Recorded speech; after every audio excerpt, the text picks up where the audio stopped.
It's Sunday, March the 23rd. Welcome to Two Guys, One Cup, an AFL adjacent podcast. My name is Wil Anderson. My name is Charlie Clausen, and this is a special Two Guys, One Cup. Face to face. Face to face. Yeah, across the table. Like one of the 18 new footy shows, we're going to head in the early call. That's right.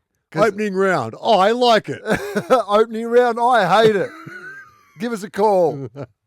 Yeah. What is the first? What's the first crack? Is that the First crack's the Fox one that they do on a Sunday night. Is that the first one of the round? I believe it is. Well, it depends because the round so far, technically, that the AFL do on the website, that is the first of the footy that reviews the round. So okay, so the first one that comes out that reviews the round is the round so far, which is halfway through on a Saturday night. Oh, okay. Yeah. Then you have the Sunday footy show. Yeah. On 9. But what's the sort of when the whole weekend's done? Well, I guess we're not. First crack. Yeah, okay. First crack is the first one that comes. Oh, no. And then there's also Channel 9 one, the agenda. Oh, fuck, I don't know. Okay. I haven't kept up. Well, all I'm going to say is we're somewhere between the Saturday night one and the Sunday night one. We are first crack. The round so far a bit more. Yeah. The round a even bit more. so further. The round a bit further. The round even so further is what our new show is, because it is not over. We are at the end of a long recording day of our other podcast that you can find in this Everyone Relax feed. It's called TOFOP. Yeah. And we have just done a big bulk recording of some shows. And because it is a Sunday and it is getting towards the end of the footballing weekend. Currently 2 games in progress as we record. Are they the only 2 left, or is there one? No, there's the WA game. So we have last quarter of the Lions versus the Eagles. After the Eagles burst out and got to a 4-goal lead at halftime. Perhaps rain on Brisbane's parade. Well, much like still time. Cyclone Alfred. Alfred was going to rain on their parade. Good luck saying that pronounced. Alfred. Sorry, I was attacked by a dog mid-sentence. Look, it's 2 straight kicks from the Eagles with 8 minutes to go. If 2 straight kicks and the Eagles will snatch it by a point. They're 11 points down, 80-69. The Lions have found their feet. We'll keep an eye on that. And the first quarter of the Roos versus the Demons, the Roos are 4 points up. So let's keep an eye on that as we do the episode. But now, was that noise that I just made then? Is there any chance, and I don't know if you've got the plan for us to talk about this in today's show, but okay. Well, let's talk Rum'un. Can we talk Rum'un? Rum'un, the Tasmanian Devil mascot. Yeah. Thoughts? I love it. Me too. Yeah, so great. Next level. Don't understand anyone who did not like what was going on with Rum'un. We actually had a listener write in, and there was a bit of that tone of like, what's going on there? And I was like, what are you talking about? It's a Tasmanian devil who likes to eat footballs. Yeah, and shit footballs, apparently. Deflated footballs. Eats the air. It's made out of recycled materials, school uniforms made by kids. I loved it. It's unreal. It reminded me of the dark, like an actual puppet. The Dark Crystal. As opposed to, it does feel... and Tasmania has a sense of Dark Crystal about it anyway, right? Yeah, totally. That's right. I just really feel... There are Skeksis in Tassie, for sure. It suits the whole environment. I was like, if this is the vibe that this Tasmanian team is going to bring to the competition, that it's all suddenly scary puppets made by school children. Yeah, it is true, though, I am totally up for that. It's like Through the Looking Glass. Yes. You're in the upside down now. Yes. You're in Tasmania. You're not in Melbourne anymore. I love it. Yeah, I think it's great. And you were the first one to start talking me around on Tassie, because I was kind of a bit of a doom and gloom about, how are they going to get people to move down there? But then when you said, there's a lot of people who like they're country boys and country girls, and they like living in the country, and they don't want the kind of glare of the big city lights. That could be very appealing. Yeah. More of this shit. I reckon you're going to get more people wanting quirky. To go down Just there. Make it a bit more quirky. Tasmania is quirky. Yes. You've got to own the Mona of it all, right? You want your team to be unique. And have an identity. And Tasmania does have that identity. And I think that you could lean into that whole identity of embracing the fact that it is a distinct and quirky place. Yes. And there are plenty of footballers who are distinct and quirky who might be attracted to Tasmania. Imagine if you're in Tasmania And you captain of your football teams, or also running like a little craft market at the Salamanca markets on the weekend because he makes some jams during the week. I think it'd be great. Right? I'm very optimistic about it now. I think it's great. And the one thing I am not optimistic about is, I'm not sure if you saw this, it was a couple of weeks ago now, but they might be bringing in a rule, a father-son rule, to help establish the Tasmanian Devils, where if a player played 100 games for a club but is from Tasmania, they get first dibs on the father-son. So if they played 100 games for a club... If they're a 100-game player, but they started in Tasmania, the father-son doesn't go for the club that they played 100 games for. It goes to Tasmania. Nick Riewoldt has 3 sons that everyone's been talking about. Finally St Kilda might have a chance at some father-sons. Can you, that would in 150 years of history with some of the worst luck of all time, that would I don't think any Saints fan would be surprised if it turns out that the Riewoldt boys go down to Captain Tassie to their three-peat. Yeah, they all play in a premiership team together. The greatest family dynasty ever. I think that it should be a either or at the very least. I would have thought, because I think that is the rule, right? Like if your dad played 100 games for one club and another, that the son gets to choose. Yeah, that's right. So that's because there's plenty of those examples, right? Didn't Ashcroft? Dean Rice's son Bailey could choose between St Kilda and Carlton. Chose St Kilda. Yeah, it's a lesser of two evils, I guess. What a devil's bargain he landed. But it is with Tasmania. I like the idea that yes, they can just match. But it also counts for Tasmania, even though your father was not from Tasmania. It just counts for Tasmania. We just had a really good holiday there once. Honorary citizenship. I think that at the very least, the club you reject has got to get something from Tasmania in return. So, for example, let's talk through it in your scenario that you've brought to the table, which is all 3 Riewoldt boys decide they want to play AFL football, and they've all great talent. They're like the Dacosses. They're just a family of, talented young boys who all want to play football. But you know what? They just love cider. They love David Boone. They love Mona. Well, Nick Riewoldt does love Tassie. He's got a place down there, and if you read his book, he talks about all the time. He feels much more Tasmanian than he feels, because people thought he was from Queensland because that's where he's recruited from, but he identifies as Tasmanian. Well, even his wife, and the kids, they live that Texas ranch lifestyle, right? Outdoorsy, big open spaces. They don't want to be in the big city. They want to be down in a place that's going to best survive climate change. I think St Kilda still does their leadership camps down at his place in Tassie. So it's like there is a connection there. He refers to it as South St Kilda. And so I think that if that happened, but in return Tasmania have to give St Kilda something of equal value, right? So you can say to Tasmania, yes, you can have the Riewoldt boys who were rightfully, should have been father sons, but we want in return something that's iconically Tasmanian of equal value, right? What would that be? Well, that was going to be my question to you. What do you want? What can Tasmania offer St Kilda it might be sponsorship.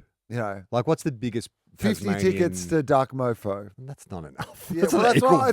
It's an opening bid. No, okay. I've made an opening bid on my... The hardest thing for St Kilda to get is we need money. We need so we need a big sponsor. So could the Spirit of Tasmania, could we end that deal with Hawthorn, I believe, have it at the moment? Okay. And we get Spirit of Tasmania as our major sponsor.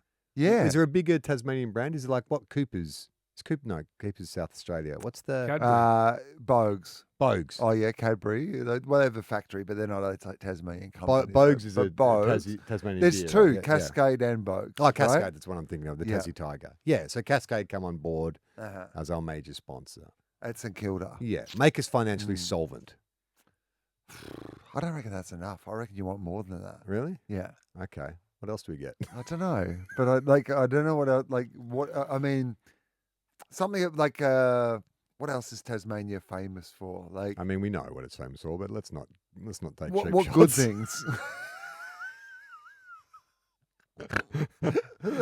Free genetic testing to make sure it's going to be tough. Their father son's also going to be a mother son. I didn't want to go there. I wasn't going to make the joke. I said, let's not take some cheap shots. No low-hanging fruit. And you just ran to that orchard and started chomping all the low-hanging fruit you could get into your gob. To be fair, I honestly thought of that joke 20 minutes ago. And I have been, You've been holding it on. Okay. And I wasn't going to say it, but we finally got there. Okay. I want to just move on to your boys. The Bulldogs. Footscray Bulldogs. Footscray, yes. For the 100. Liked it, by the way. Great. Awesome. Adam Spencer sent me a message saying, how do you feel about Footscray? And I said to him, so I was very disappointed not to be able to be there. Obviously, there was a lot of excitement in the... it was a great presentation. The WhatsApp group this week about all the things that were going to be happening down at the club and all the various special events. And there was a bunch of special events on. And plus, it was very close to where I am living at the moment, Charlie. It would have been very convenient if I hadn't have been in Canberra while it was happening. But who doesn't love seeing Bob Murphy in a comfy armchair reading from a big book of Footscray? You know that's exactly the sort of entertainment I am up for. So, unfortunately, I was not at the game, but I did enjoy everything that they put together. And Adam messaged me and said, how do you feel about the Footscray thing? And I've been one of those people that I've never had a problem with the Western Bulldogs. Like, there's some people who are like, we've got to go back to Footscray. Yeah, I wasn't aware of this discussion. Like, I've been quite comfortable with the Western Bulldogs, but then I started reading the discussion around, come on, Footscray. And an interesting point that I read in one of the articles was like, Footscray is that's a hot brand. Like, Footscray is now like not even up and coming. It's an established suburb that has like a whole new kind of association. So you would benefit a lot from turning that into the brand, which is ironic, right? Because they initially wanted to get away from that sort of like they wanted to sort of be a broader and appeal to a wider. But I think the one thing that we've learnt is that you don't need to be broad to have broad appeal. That's in fact, specificity. I knew. I'm glad you tried because I was thinking that was the word I was thinking in my head. But I was like, I can't say specificity. Being specific, is actually an advantage in that sense that the teams that have just stuck with their original suburb names have still managed to have like huge followings. Yeah, St Kilda's not in St Kilda, and also. The truth of it is that there is the Western Bulldogs, there is Greater Western Sydney, there is the West Coast Eagles. You have actually made yourself more generic, not less generic. I think there was probably a point where there was some sense of Western Sydney didn't have a team. Maybe the Bulldogs could be the team of the Western suburbs in general, or maybe even play some games in that part of the world, whatever that might have been. But I was never passionate about it. But hearing it the other night, I feel like we should go back to Footscray. I like it. And you know what I like about it too is when Bob Murphy was doing his intro and was talking about like, you know, the Scray, and he kept saying the Scray. I'm like, it's kind of got that. There's something kind of evocative about it, you know, like Sons of the Scray, like that. It feels more part of the history than you could argue a more corporate view of. Let's go for market capture. With the Western Bulldogs. St Kilda tried it as well, I remember in the late 80s. We tried to rebrand as the Southern Saints. Yeah. And everyone was like, it doesn't really work. Like, south of what? It doesn't work at all. And I would love to get some merch, because there was T-shirts at the time, which is like the Southern Saints, but they must be all like, you know, on eBay now for $700. But I think if the Bulldogs went back to Footscray, it'd work really well now. I think so too. And I think they should. And you got Marcus Bontempelli, you know, like it has the kind of immigrant surname, like possibly one of the greatest players of all time.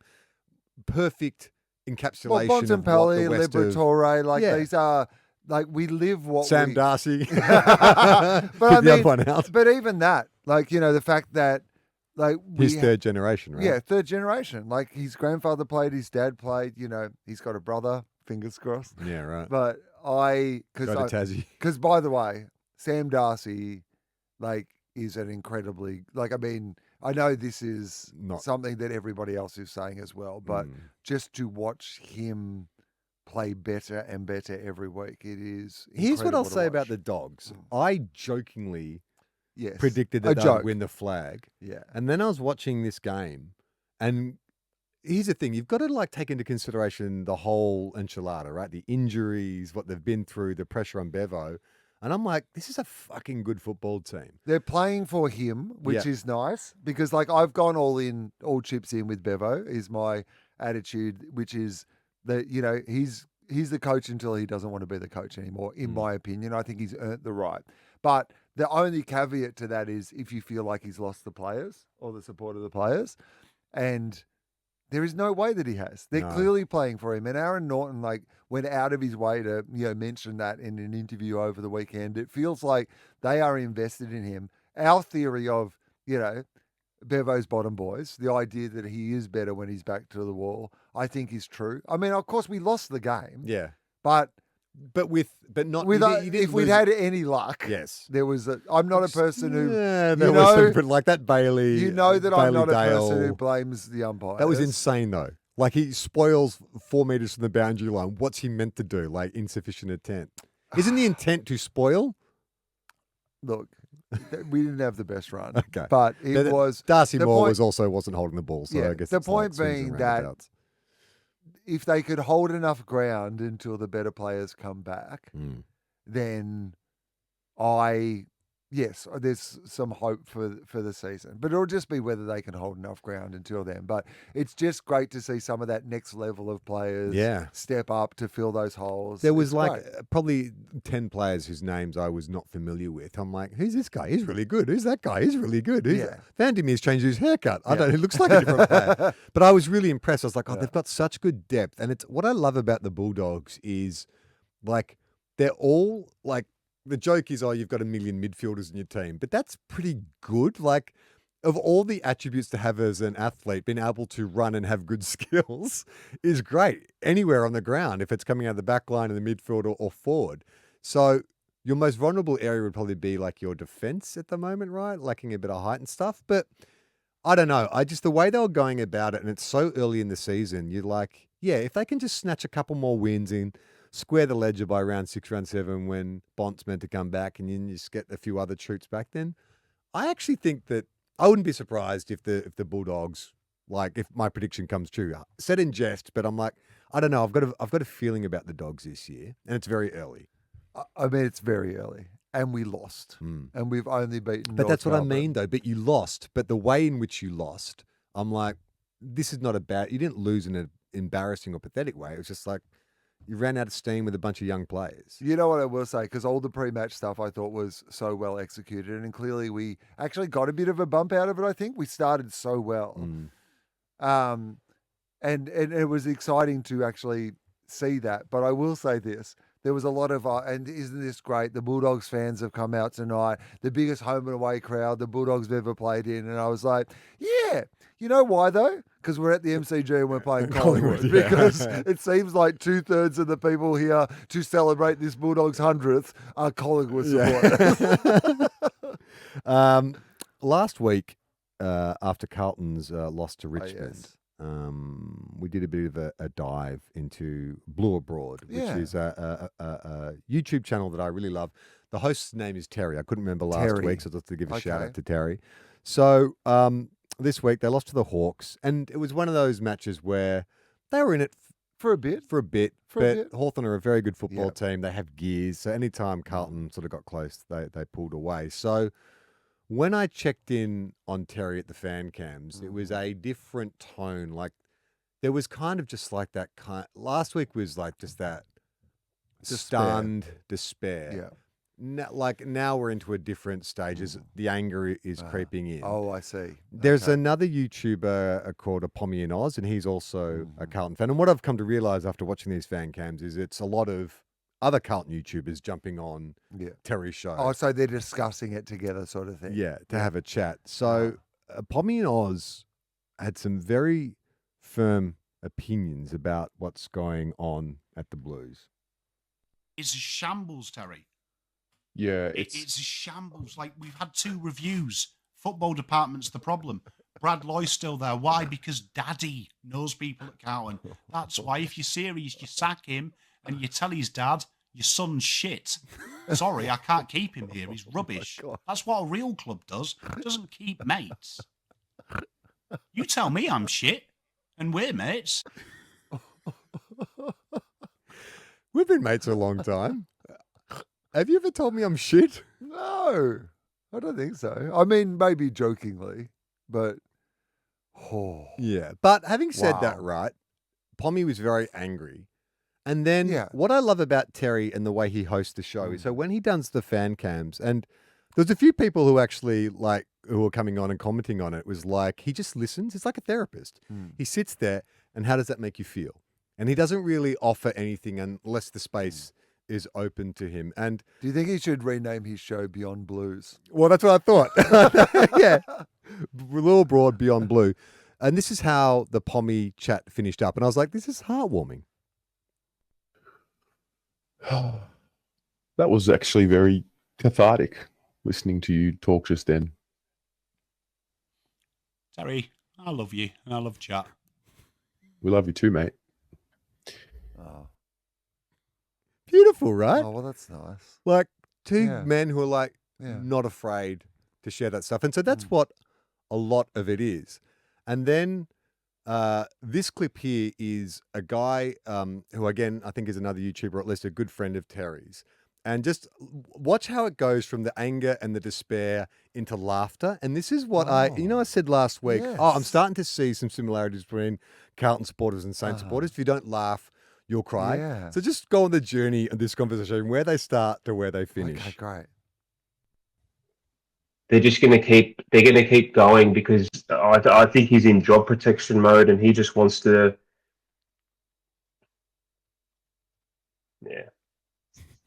Yeah, fair enough.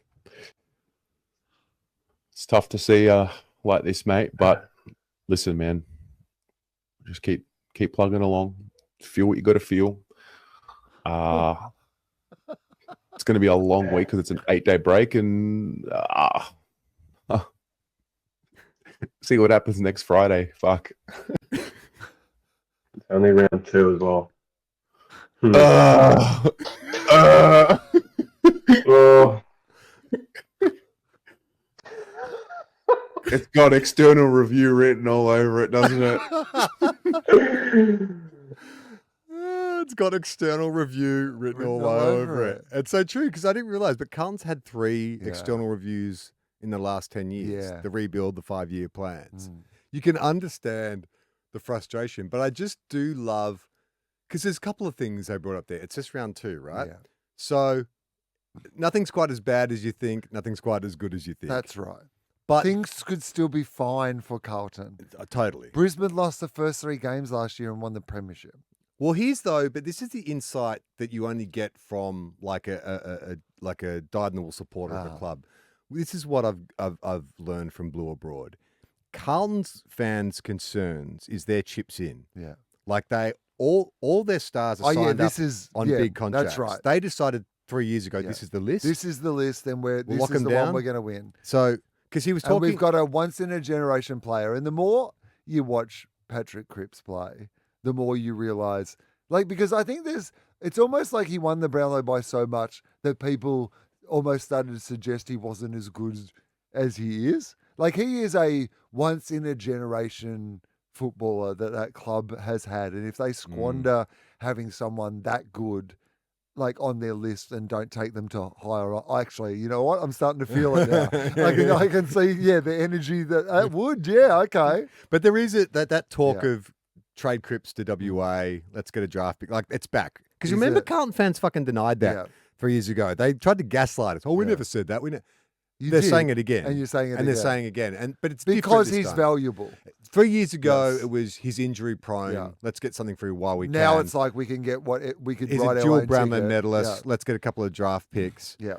But so that's the kind of new footy media, and I love it. If you're Western Australia, by the way, if Yeah. you're the West Coast Eagles, and you can get Patrick Cripps to mentor Harley Reid, what would you like? I mean, he's still got plenty of good football left. it'd have in to him, be Patrick 2 Cripps. round.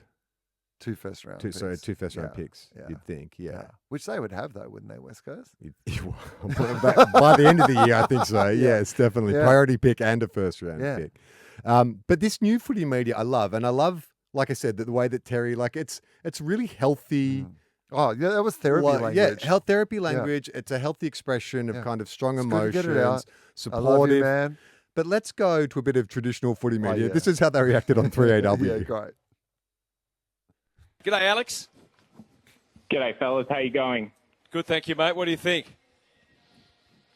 Well, look, my grandfather came to this country after World War II. He was a Carlton man. My father is a Carlton man. And unfortunately, I was born a Carlton man. Now, experts say that breaking the cycle of intergenerational trauma is incredibly difficult and painful. But tomorrow, my partner is 6 months pregnant. Tomorrow, I'm going out and buying a Hawthorn jersey and I'm putting a stop to it. It ends with me. We've got Coleman medalists, Brownlow medalists, all Australian fullbacks, and a great ruck, and we cannot get it done. We get beaten by a pack of teenagers last week, coached by an Albanian, and this week we put up that performance in the second half. I am sick of it. That was a wild ride. Oh, wasn't it? It was a wild ride, Jimmy. You're correct. I mean, I'm not sure what Adam Uze being from Albanian heritage has to do with Albanian of all Coach things. playing Albanian of all things. But yeah, man, like it's too early. I want to talk about the Saints for a second. To be transparent, I haven't seen the game. I was at a friend's 40th last night. I have not watched the upset win. I watched it. Okay. So I saw almost all of the game. Right. Okay, before we get into that, and you Yes. can tell me all about it, the one thing I want to say is that all week, like, people were dumping shit on the Saints. Like, Damien Barrett wrote a particularly fucking bitchy sliding doors thing about, like, oh, there's so many problems down at that joint. Kane Corns did the Kane Corns thing. Matthew Lloyd, even on the footy, my safe space where I thought I could go and listen to, like, my friends talk, they were like, oh, St Kilda's so terrible. And I'm like, is everyone ignoring the fact that, like, we are playing a team of kids? We have, like, zero forward line. Like, half our list is out injured. And we're playing what I think now demonstrably we can say are a good outfit in Adelaide, right? So, like, round one, of course we were going to get smashed. I was not expecting to win, but I did kind of think that there was this round one knee-jerk reaction, which is like, oh, this is terrible, and write them off. So when we won last night, I'm not going to say that I was expecting it or wasn't in doubt, but I was it just sort of reinforced in my mind that, do we all forget how the seasons have played out in previous years where, you know, in the first 5 or 6 rounds, everyone's like, this team's shit, that team's great. Just fucking hold your horses, everybody. Just let enough games be played out with enough players back that then we can get a good idea. We learnt nothing about St Kilda last week. I agree with you. Yeah. But getting mad at there being too many hot takes in the AFL is going to really exhaust you because there is a hot take industry that now has to exist and everybody's take has to be hotter than the other person's take. But I feel like there was a follow the leader thing going on because I didn't hear anyone say, oh, well, like you and I said it on the show, is like, oh, a 10-goal loss makes sense when you think about it. But then the hot take crowd were like, oh, this is proof that they're the worst team to ever play football and Ross Lyon's in big trouble and blah, blah, blah, blah. And it's like, what the fuck are you talking about? Like, that was an expected result, right? And so then what happens this week? Yes, it's an upset, but also not by the margin in which you guys think it's an upset. Like we learnt nothing about St Kilda in round one because it said more about Adelaide. We learnt about the Crows. They're a really good unit. Isaac Rankin's a fucking amazing player. Riley Phil, why did I choose him of all the examples? I mean, Adelaide are the team that look amazing. Look amazing, right? They look like they're a 10-goal better team this year than they were last year so far. So the idea of losing to Adelaide, that's just, you're like, it might be one of those results that as the season goes on, we absolutely reevaluate, like, you know, what your expected margin against Adelaide is. What was their score against Essendon? 160 points. It was like a cricket score. They just, like, felt like they could get a goal whenever they wanted to when they were playing against Essendon. It just had that real feel of, there was a goal that Rankin... 161 points. Mate, there was a goal that Rankin kicked from the boundary line. That which is unbelievable. Without breaking stride. Yeah, and then they subbed him off for a rest. But because I was just like, we can't have you being that good at football. Rochelle, like, if you want to talk about a story, I mean, I know it's only 2 weeks of evidence, Yeah, here's your but hot it take. might be the greatest of all fucking Responses. lessons learned of all time. But don't you because he think has that the greatest example, I think, is what health, like Yeah. to quote Kingy, like health is Health's your your best best player. player. Like that's what we're seeing is right now. But it's just, I don't know. I felt like, so I'm going to be interested to watch the game because from what I you know understand. what you're going to be interested in watching? What? The first quarter. The first quarter and a half you're going to love watching. And then It's holding on by your and fingernails. then, and then for the next 2.5 quarters, it's going to be going, oh, they're not going to, are they? Oh, they're not going to, are they? Because that's how I watched it. Well, it's Like, almost like a team of kids running out of legs, Yeah. running out of puff. they were so right? good at the start. They were so quick. You know, last year when they, towards their the end best of the football, season, yeah. it was just that really quick, straight Ballistic. ahead, ballistic. That's Yeah. what the first quarter and a half is like. And they just, Geelong couldn't keep up with them. Mm. And with, Geelong, you could tell, were missing Bailey Smith, which is a strange thing to say about a club who's only had a player for one game. But yeah. that run from they were absolutely missing that. And St Kilda looked so fast. Mm. And then, it really looked like, We're tired now. Well, it was We've run like- too, like it a was- puppy that's like it- been too excited. it was like the kid at the high school cross country who really sprinted out the front and now is getting slowly mown down Yeah, by yeah. everybody else as you go, you're like, does he just have enough in him to get across the line? Which they did, Mm. and that's all you Well, part of need me to was do. like, but even if we lose, like, because I feel like, we're in a rebuild, and I feel like if we were to lose, but we played that football, but then you lose, we get mowed down and lose by a goal. That's kind of not a bad result. Yeah. Because the players know, okay, this is the level you've got to be at against the very best teams in the competition, but then we still got a draft pick, which I think we still are one or two very good players away from being like quite a solid team.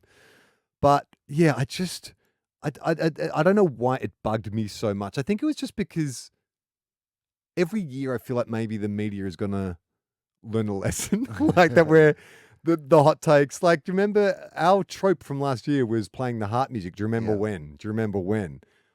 Are we going to have to start bringing the heart back in round 3? Do you remember round 1 when people were saying this about St Kilda being terrible? no, and- I think we know.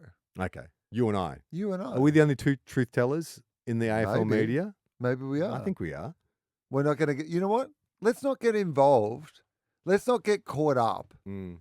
in the hot takes in the media cycle. Everybody's saying the same things and running in the same direction. That's not what people expect from, our show. And I think, this is our advantage that we have over other football shows is that we often have not watched the football.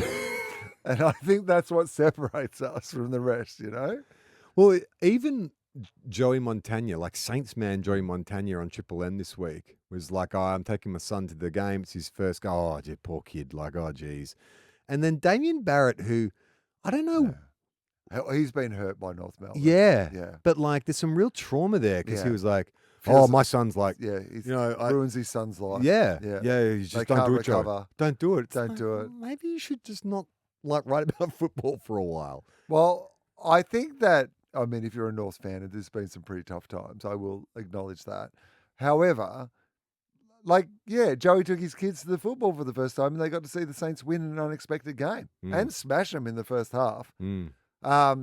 No surprise to you, but it turns out that Jack Sinclair and Callum Wilkie are both really good footballers. Yeah, very good footballers.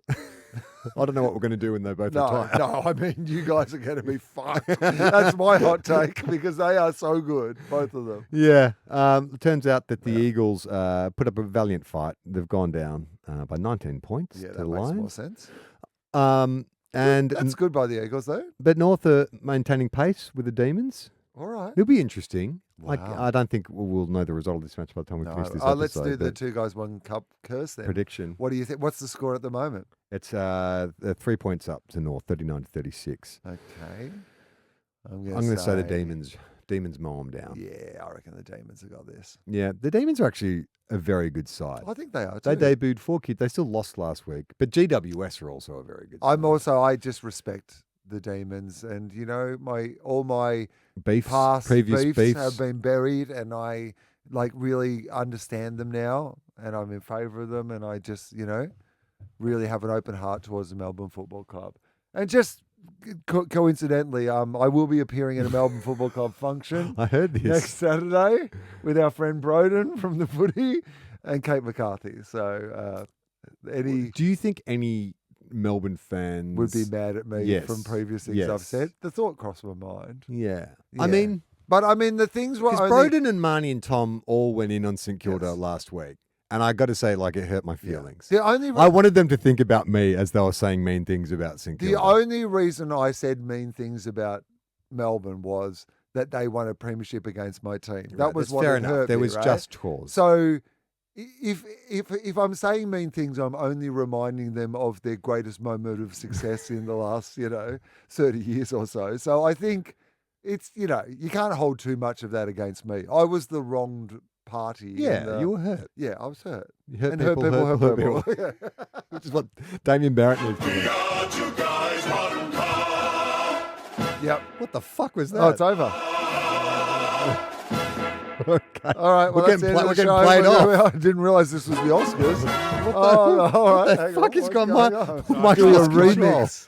I tried to do it to Sting Live to save me a job later, but that clearly didn't work No, out. no. Just give us a bit of warning, maybe, God. before you do that. Sorry. Yeah. Do you want to just? We can pause now. Do you want to put it in now? No, it doesn't No, make a difference okay. now anyway. All I right. stuffed it. Sorry. Have you noticed? Like every year, it seems like a word enters the lexicon of footy. Oh, yes. Do you know what this year's term is? Because I've never heard it until this year. I've heard a few. I'll give you a clue. Yeah, It give me- started around discussions around Nick Dacos, and now Uh-huh. I've heard it. They were talking about it with Charlie Curnow. Oh, okay. It's food related. Oh, it's food related. They're something hungry. There's something. No, it's to they do with like that. a nibble. There's No, something about it like it's a more. It's more a Fieldy's cup. Fieldy's no. plate. It's an actual. It's a treatment that they do for when someone is cramping. Oh, pickle juice. Pickle juice. Oh, yeah. Have you just noticed that it's just Nah. entered? It's in the Nah, popular. there's last season at least there was a big. I'm pickle- sure there was a reference to it, but it's fucking everywhere now. Like the pickle juice, Kane Corns has referenced it 3 or 4 times on SEN last week. In the broadcast on a Thursday night, they were talking about pickle juice. Get pickle juice into Charlie Curnow. It's like, what's going on? I think that pickle juice. I feel like there's at least been a year. I'm going to say even 2 years of pickle juice references. I think we get more pickle juice references at the start of the season. Okay. So you're not remembering that there was ones this time last year because it's normally when people are cramping Yeah. that we're getting the pickle juice, right? So hotter conditions, earlier start to the season, more pickle juice references. I reckon as the season goes on, the references to pickle juice will go down. That's my hot take. But the pickle juice, right? Is it a Yeah. legit thing? Are the players Yes. actually drinking salty Pickle- water pickle to juice. fight cramps? It's good for cramp, yeah. Okay, so nothing in all the sports nutrition and technology, we haven't come up with a salty water. It has to be pickle juice. Well, What about electrolytes? I wonder if pickle juice is actually like juice from A pickle. a pickle jar. Or if it's just the name of salty water. Or if there is a brand of, or if they're just putting, is there a big, That's a good question. is the pickle juice they're drinking, is everyone at the club during the week eating a lot of pickles and Yeah. then they just got the juice for the weekends? Or is there just a brand of sports energy drinks or whatever called pickle juice, which is like some sort of, mass produced pickle juice? Yeah. Because I'd be interested to know. And is it the juice or the brine? It'd be the of the- brine, I'd Yeah, imagine. right? Do AFL players drink pickle juice? Yeah. Yes, many AFL players use pickle juice not to drink it, but to gargle and spit out as a way to combat muscle cramps during Yeah. games, with the acidity of the juice causing some grass burn on the field. Okay, so it's cramp relief. Okay. Um, I have seen people spit it out, and that's interesting to me. you just spit your pickle juice out. Or swallow it, like Whatever you want to David do. swallow it, Yeah, or okay. David swallow it. Gargle, not Yeah. drinking. Neural reflex. The mechanism is thought to involve a neural reflex triggered in the throat. Okay. This all sounds very Yeah. dirty, which sends a signal to the nervous system to stop the cramp. Isn't that amazing? Yeah. There is the grass burn issue. The AFL response. The AFL has taken note of the issue and suggests that clubs provide spittoons. Oh, like the Wild West. Ding! That's how they should signal the start of a quarter. Ding! You get Hawk Tour could come out open the AFL season. Other benefits. Fixed nutrition also suggests that pickle juice can help replenish electrolytes Yes. lost through the sweat and maintain hydration, which can be beneficial for athletes. Okay. All right. Well, yeah. Stop cramps during high intensity match. Did you ever cramp? Do you ever remember cramping in a football match? I can't remember cramping in a football match, but I sometimes get a cramp, Foot cramp? like a leg cramp. Yeah. Yeah, like at night sometimes, occasionally I'll get a cramp in bed or whatever. Pickle juice? I mean, if I had some available. So what are you doing in bed though? Like you just gargle and just spit it on the floor, or are you swallowing it? Oh, yeah, good point, actually. Do you have to spit it out? Will it de-cramp? What happens if you drink pickle juice? It's probably just too acidic. You grow a and it, pickle in a pickle tree in your belly? Really? I mean, I don't think that would be what happens. So Port Adelaide flogged the Tigers. It was a brief.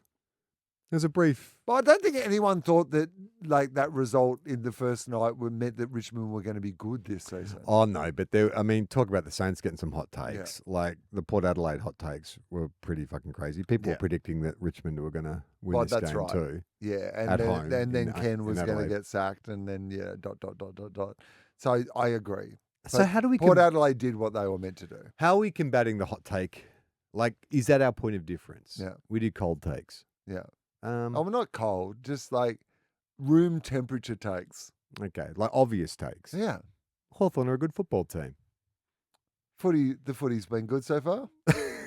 You know what I mean? Like just generic. Every round will have some upsets, yeah, and some predicted outcomes. Yeah, I reckon it's too early to tell how it's all going to go. So many things could happen. You know, injuries, fitness, form issues. Do you have a particular favourite footy radio show or TV show for this year? Is there anything that's kind of supplanted? I know that you like the Kane Corns Kingy pairing. I do. I like a bit of Fireball Friday. I like Fireball Friday more than I like the Monday one, and I don't know why that is. I'm going to be honest with you. I liked Kingy's means test more than I like Bucks' one so far. Don't know why. But I just like... No, it's called the King's Gambit. But I mean, when Kingy was doing the same thing on Jared's show, I enjoyed that more. I think there was still the Monday means test. Hang on, I'm confused. So the Monday means test is the whole thing. And he has someone come in and do the means test. Right. And then the buck stops here is just one part of the means test. The buck stops here is a Kane and Nathan Buckley thing, and then the King's Gambit is a Kingy Waitley thing. Well, the King's Gambit was part of the Monday means test. Okay. So it falls under the umbrella. Oh, okay. So that's a subsection. That's right. They have subsections. There's various there's the and so I like that. I like all Jared's stuff. I listen to obviously our great mates, the footy with Broden. I listen to Junk Time. I haven't quite got into the rhythm of AFL 360 on the TV. I like it. I'm coming around to it. Yeah. Originally, I thought it's a bit generic, but I actually think there is... Well, because in a lot of ways, Gary Lyon is like a more eloquent Mark Robinson. They come at things from a similar point of view, which is there is a lot of old school conservative views on football, but occasionally he comes through with like something that's like, oh, that's quite a progressive take, or, you've actually put some thought into that, and you don't have to decode it. He's not getting distracted by the studio lights, you know what I mean? It's less of a wild animal in the studio. What I'm really enjoying, though, the pairing of the coaches on Coaches Night. And there's a combo that I wish I'd clipped it up, but I haven't. But Chris Scott and Ross Lyon do a Coaches Night. And they have this good chemistry that is kind of, like, it seems weird. Like I often hear Ross Lyon refer to Chris Scott a lot. And I didn't realize it's because they were mates. I thought he just genuinely respected him as a coach. But what I've come to realize is they're actually good friends. And the reason they're good friends is when Chris Scott first got drafted, he went to the Lions, where Ross Lyon would have been towards the end of his career, and he would have been the young rookie. And when they did the Coaches Night, they were talking about the suspension handed down to Ken Hinkley for the finals last year, and whether or not Craig McRae should have been fined. And Ross Lyon said to Chris Scott, "Have you ever been fined?" And Chris Scott said, no, I've been suspended. It actually said, no, there was one time I was fined. It was because of you. And I was like, and then they started laughing. Yeah. And in my head, I'm like, what happened there? What is the story? Like an old veteran Ross Lyon and a young whippersnapper Chris Scott arriving the Lions. I love this. I would love to Feels know like a what got them suspended. Yeah, a buddy cop sort of adventure, like the old guy and the young guy. And That's what right. happened. It's like What do they training get day. up to? Like Yes. Ross Lyon is that you got to smoke meth. It's training to prove your loyalty. It's training day. Yeah, pre-season training day. Yeah. Well, it is like that's an interesting buddy cop thing because it's like what? Yes. And then you sort of think about them as players. They're both kind of hard nuts, Yeah. defensively minded. Yes. So it's like, oh, there's a lot. And of... both a bit like quirky and distrustful for like these modern day sort of ways of going about. Well, they both have like a counter the prevailing wisdom in the AFL sort of approach. Chris Scott is disarmingly thoughtful about football. Like I want to pigeonhole him as the player he was, which is the kind of like. But he's not. He's a deep thinker He's a about real the deep game. thinker, Isn't he? and he you has- get the impression that he is like genuinely like quite well informed about the game. That his opinions are good opinions. Yeah, like he of all the takes when that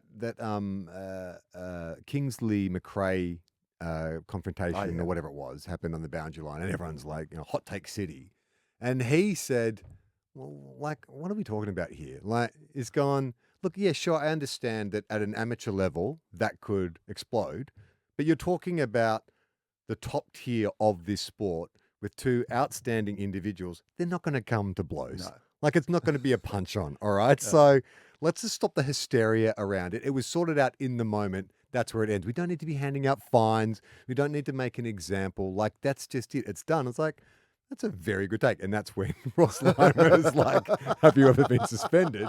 Yes, because of you.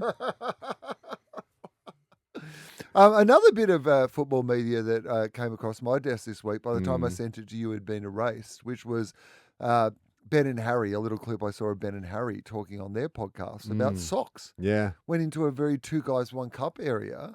So what's the deal? Well, it turns out that in Essendon, Yes. because Ben was used to the idea at North Melbourne. It was, as we've learnt from other clubs, it was a Big bucket of socks, and then your property steward's got your socks for the day. But apparently at Essendon, you get your 10 pairs at the start of the season, and then it's up to you to make sure that you're bringing your socks in Right. for game day. Okay. Whereas at Carlton, steward. Yeah. Of course. No one's washing their own socks at Of Carlton. course. They've got the help. They hand them a sock and it's full of cash. We've got some mail here, Will. If you All want to right. write to us, you can. Go to everyonerelax.co. There's a little contact form, 2 guys, 1 cup. This is from Nick. Says, listening to your podcast while at work and hearing you speculate on whether or not Will Day comes from a private school. It was a big topic recently that 25 of the most recent top 30 picks came from private schools. And I think something like 51 of the 70 draftees are from private schools. Over the past decade or so, the balance is well over 50% towards private schools. Anyway, just to say, if you're guessing at the school of origin of a recently drafted player, guess private. Odds are you'll be right. Yeah, I think there's a couple of things going on there, isn't there? Yes. They have football programs and they offer scholarships. Yeah, so like even kids who might have otherwise gone to a public school end up in the private school system because of that. Which I'm not saying that's a good thing or a bad thing. It just It's is the reality. That is what is happening. Yeah, I mean, because I went to Xavier and that's Yes. a big footy school, and we definitely had Recruit people. Yeah. Yeah. Who were there to play football. Yes. It was abundantly clear when you would But see you would them wandering around the school halls during the day, not in class. Oh, yeah, okay. And still graduating. I was about to say, but you would hope they would get access to an excellent level of education. Well, they'll get a job no matter what. Don't worry about it. You're fine. Whether or not you play footy, you can get a job at someone's finance firm. You'll be right. You'll be okay. Yeah. So, yes, but it is the public school system is disadvantaged in so many ways, and sports is obviously clearly one of the bigger ones. April is a regular contributor. She writes in, loved your analysis of Isaac Heaney versus Will Day's prettiness. Would you guys consider doing a club-by-club breakdown of the prettiest player in each team? Maybe get the listeners to contribute. We could have an end-of-season award for the prettiest and the best. Yeah, I like it. Then rank the clubs in terms of their general overall attractiveness. I don't think we spend anywhere near enough time physically objectifying players in the most homoerotic game on the planet. Should we just do a quick scan of all the clubs, and you can just whatever the first player that comes to mind when I say the team. Yeah, Okay, all right. Hawthorn, prettiest player. Who's Hawthorn's prettiest player? Will Do Day. you think? Is it Will Day? Uh, The Wizard's not pretty. Is the Wizard No, pretty? he's- No, he's like a. weird looking. Is he? Marbior's kind of got something going on. He's He's got got something the going he's on. changed since he's. I like his I went- longer hair with the I like the headband. longer hair too, and I also like he looks heaps better when he plays good footy, which he definitely makes did. him better Yeah, looking? He does though. I've actually seen Marbior when he played for the Gold Coast. I saw Yeah. him quite a bit up where I live, and he is like a strikingly he's a very good good. guy. He could be if he was a male model. He's got that physique. He's sort of tall and lean, and he's quite striking. Yeah, I reckon that's not too bad. The Crows. Who's the best looking Crows. Crow? I mean, Jordan Dawson in a very boring, conventional really? way. He's a bit too boring, isn't he? If you wanted to, we said that Riley Thilthorpe Yeah. looks like a Lord of the Rings character, but he's got that kind of lumberjack. I could see him in a fireman's calendar. That kind of brawny. See, I was thinking more his keys an attractive Oh yeah, dude. he is. Like He's he seems handsome. That's right? haircut. Yeah. That's all based off a haircut. He's got a cool haircut. The Giants, Josh Kelly, good looking man. Uh-huh. Yeah, is he the best looking? Like Himmelberg? What about Himmelberg? Oh yeah, he's got that. He's sort like of a handsome, he's sort of Thor Nordic, style, yeah, Nordic, like a Viking. Vikings thing. The Pies. Who's the best looking trying to think. Pies player? Braden Maynard definitely is not. Jamie Elliott. Oh yeah, he's got a little He's like something, a something. handsome. I reckon he'd be like pretty handsome in a. Oh, Isaac Quainer. I saw Isaac Isaac Quainer Quainer's a good looking guy. walking shirtless Yeah, no, he's- through the streets of Yeah. Byron Bay. Yeah. He gave me an eating disorder. That dude is so ripped. It's Okay, beyond yeah. ripped. Is this our new thing that we get people to write in? Rather than us speculating, Yeah. should we be getting people to nominate like they did last year? Could we get people going with who's the hottest player at your club? And then maybe hottest three. Okay. I think we need to get 3 nominations Yeah. for each club, and then we go head to head to try to work out who's got. Who's the hottest player in the AFL? Bailey Smith? I mean, it's tough.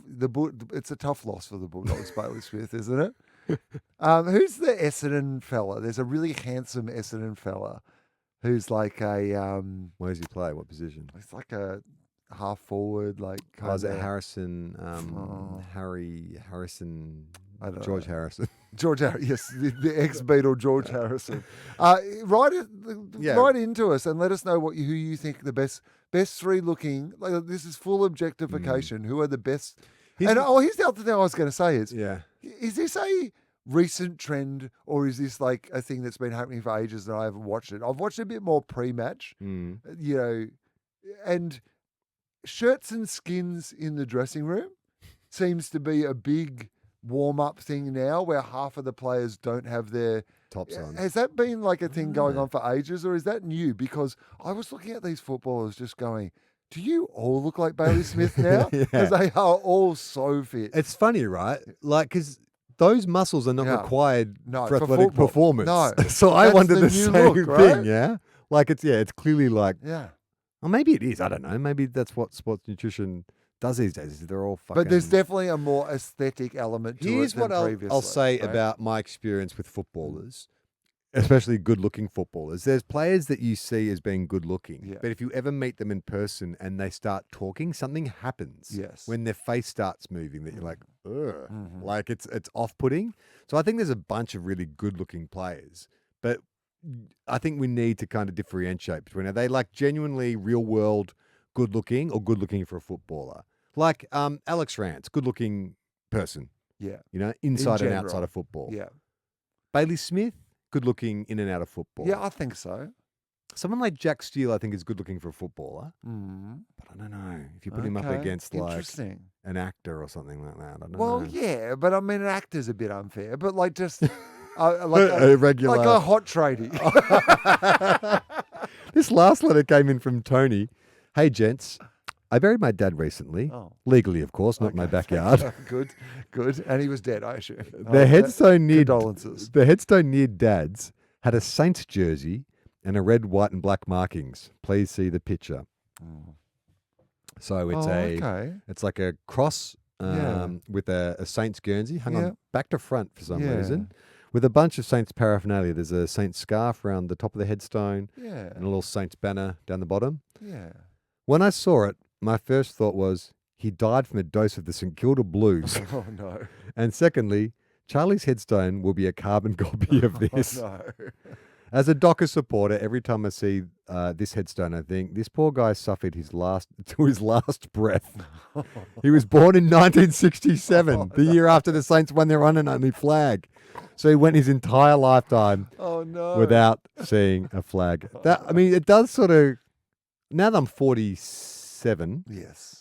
I mean, the chances are I will not see a flag. It's getting less and less likely. That's what I thought when I was kind of your age. Well, not. Well, you're a little bit younger. A little bit younger, I guess it was. Can you believe that was 10 years ago? No. Isn't that amazing? Oh, well, Yeah. 10 I mean, at the end of the season. So we've been doing this show now for 10 years. No, we haven't. Have we? No, 9 years. 2016 was our first season. 2017, 2018, And it's 2019. 2025, right? Hang on. That's right. 17, 18, 19, 20, I know how 21, time 22, works. 23, 24, 25. It's 9 years. What are you talking about? Isn't it? 26, 16. You don't count 2016. It's like That's but the 26 years. What do you mean you don't count 2016? I don't know. How what do I'm you talking about. How do you not count 2016? We did the whole season of 2016 when the Bulldogs won the premiership. Sorry. You've got to count 2016. No. Sorry. You're right. You're right. I was. How are you not counting the year 2016? I was comparing it to being years alive. Like you don't like you turn one at the end of your first year. So I was counting But that, 2 Guys 1 Cup as being 1 year old at the end of our first year of doing the show. So from 2017. But you are right. Should we call Adam Spencer just to double check that this show's been oh, on? don't worry. We'll hear from him. All right, that is 2 Guys. It was just a quick score check before we go. Let's see. Oh, So yeah. we both predicted the Demons were going to run away with And this. what's the final game of the round? 'Cause Oh, yeah. we should predict. Oh, that yeah, one we'll as do a well kiss of for death fun. for that Yeah, too. why not? Freo versus the Swans. Oh, big game. In Fremantle, Yeah, of course. Yeah. Swans could be 0-3 Yeah. to start the season. I'm going to say they are going to be. I think Fremantle win that one at Um, home. They have to, right? quick score check. Where the fuck are we? Hang on. I've accidentally turned my iPad to like negative view, so it's This is harder to good. read. See, I like this. This is our lukewarm takes. In the third quarter, Mm. the Kangaroos have skipped out to a 14-point lead over the Demons. But I think the Demons will mow them down. I think the Demons will win too. Okay. Freo versus Are Sydney. you saying that because you think the Demons will win, or because you're secretly hoping the Because the Curs Devil get the will be Roos the across third. the line? I owe Broden for trashing the Saints last week. Yeah. Whereas I love nothing more than the Melbourne Football Club and all its members. And look forward to meeting you all next week at the chairman's lunch or whatever the fuck it is. Okay. Freo versus Sydney. I think Freo have to win this. It's kind of like they have to win it. They If have Freo lose it, then at home, then hot takes welcome. it will be a hot take week. John Longmuir on his week to week Replace contract. Justin Longmuir with John Longmire. Oh, perfect. I mean, people won't even. They won't even know. All right, that is 2 Guys 1 Cup this week. Play on, not 15. Well, Little footy loving dickheads, dreaming about a Premiership Cup. We love our clubs, but they never win. 2 flags in 100 years. A shit house. If you think we'll be insightful, clever, or just well researched, we're here to say that's not the case. We'll just go out and wing it. We are 2 Guys 1 Cup.